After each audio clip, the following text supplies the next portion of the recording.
got me feeling for your body, know your nigga feeling saucy ever since you been single. Baby, I'm not him, I am her. So when you with me, you can just chill, put your phone on do not disturb. Peace, guys. Welcome back to ZENSFXHUB. So in this video, I pretty much wanted to give you guys an update. I want to start putting out more videos instead of just giving you guys a market breakdown video on Sunday and a challenge update on Friday. I want to give you guys something in the middle.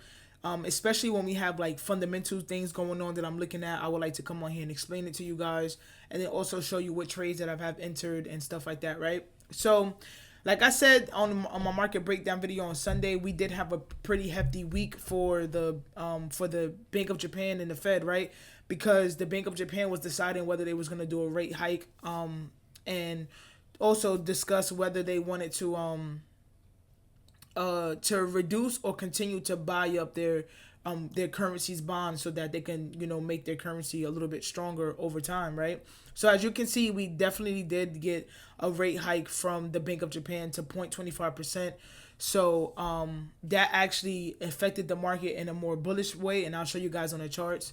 And then for today, we did have the FOMC meeting where Jerome Powell, which is the Fed chair speaker, he pretty much said that he didn't give us a definite answer on whether we're getting a rate cut in September, because his thing was that inflation is already, has already fallen from 2022 when it was at a high of 9%, right? Inflation's been gradually coming down, right? So his thing was he didn't want to do a rate cut so soon that can pretty much deter all the progress that they've been seeing with inflation, right? Because they're trying to get inflation down to the 2% level. So his thing was, okay, if we do this rate cut, is it actually going to influence inflation in a positive way and get it down to the 2% level? Or would it reverse inflation and like we potentially see a rise in inflation, right? So he didn't tell us whether we were going to get a rate cut in September. They kind of just playing it by ear. And then also it was Trump made a statement pretty much saying that the Fed deciding to do a rate cut so close to the presidential election in November would kind of be not really such a great idea for the economy. So and Powell's response to that was pretty much him saying, like, at the end of the day, they haven't made a definite answer yet. So it's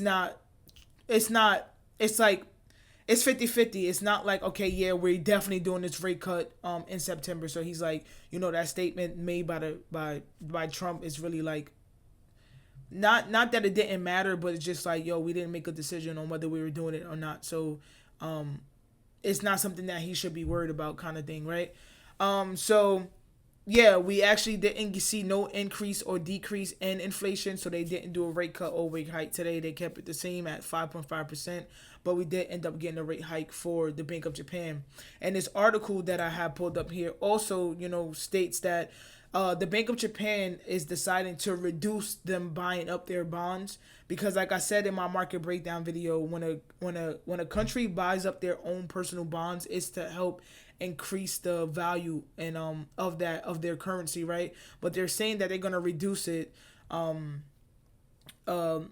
drastically. Like, as you can see, like the amount that will be cut down by is 400 billion yen each calendar quarter, right? But this is all gonna take place in the upcoming years. It's not something that's gonna take place like right in this second, okay?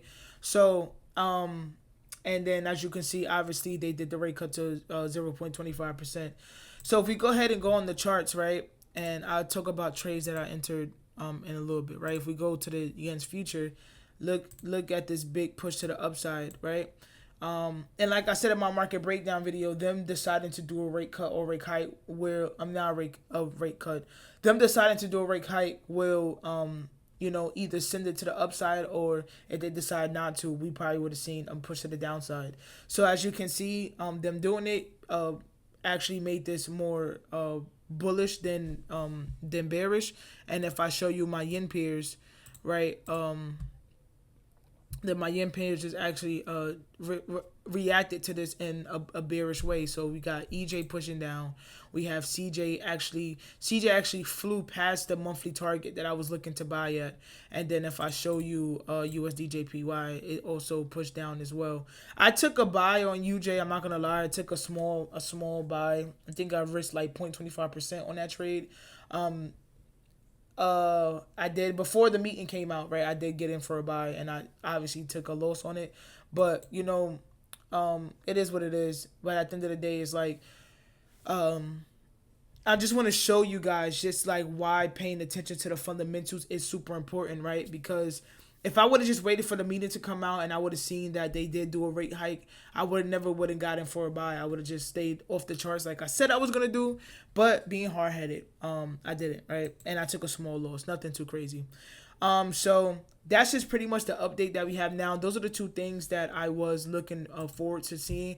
Then we also have if I go back to Tuesday, we also did have a very bullish reading for the consumer confidence for the U.S. And then we had 8.18 million jobs that are available for U.S. for Americans to be able to apply and find work. So this right here shows that there is work available for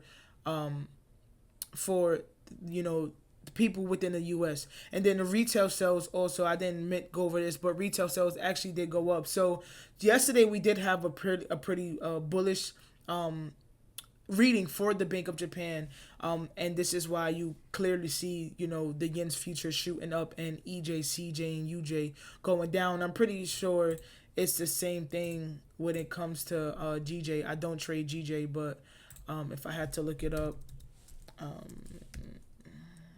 let's see, GJ. Oh yeah, see, it's the same shit with GJ. It's going down as well. So, guys, if you don't by now, please start learning fundamentals. Go to my YouTube channel, right? If I pull up my YouTube channel, okay. Show you guys.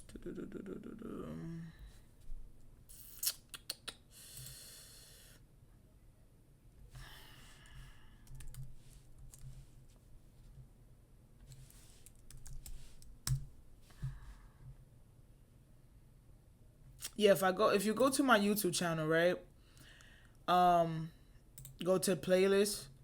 Please check out the fundamental section. This is super important because this is pretty much giving you guys the basics of everything, of inflation, interest rates, CPI, NFP, job openings. I pretty much go over everything for you guys. So if you really want to start taking this shit serious and getting better with learning fundamentals, this is the place you can start at and get better with it. Okay, so I can't stress how important it is to pay attention to fundamentals because clearly fundamentals is what drives the market. If it didn't, then the Bank of Japan, the yen future would have just been consolidated.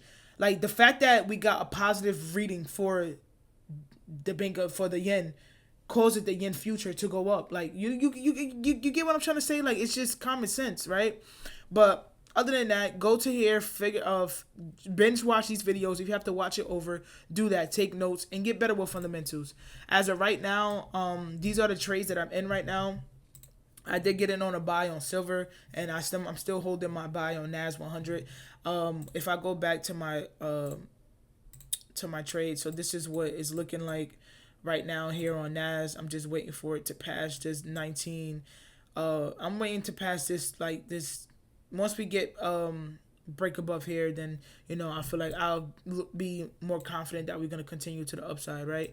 US 30 hit take profit, so that trade played out lovely as well. I should have entered right here, but I didn't. It's cool. And then as far as with silver, this is what my silver trade is looking like. Got in for this during London session earlier today. So this is what it's looking like. I'm kind of pissed off a little bit. I'm not gonna lie because I wanted to get in for gold. I low-key did want to get in for gold. I know I was saying I was staying away from it, but if I show y'all where I wanted to enter it right here when I got this rejection of this trend line. This is what I was looking to get in. I was gonna do something like this, right? And damn, it's all good. It's all good. But you know, I'll get another opportunity to get in on gold, but this would have been a fucking sexy ass trade. But the fact that I did catch silver in time before it pushed up like gold, I'm happy about that. So trust this video will help you. I will be I'm gonna upload this obviously right now, but yeah, I'll just continue to do videos like this, and I do have a special announcement coming up on Friday, so make sure y'all tune in to my update on my challenge video that I post every Friday, so that you guys can see some good news that I got for you guys. Okay, so I'll see you guys in the next video. Peace.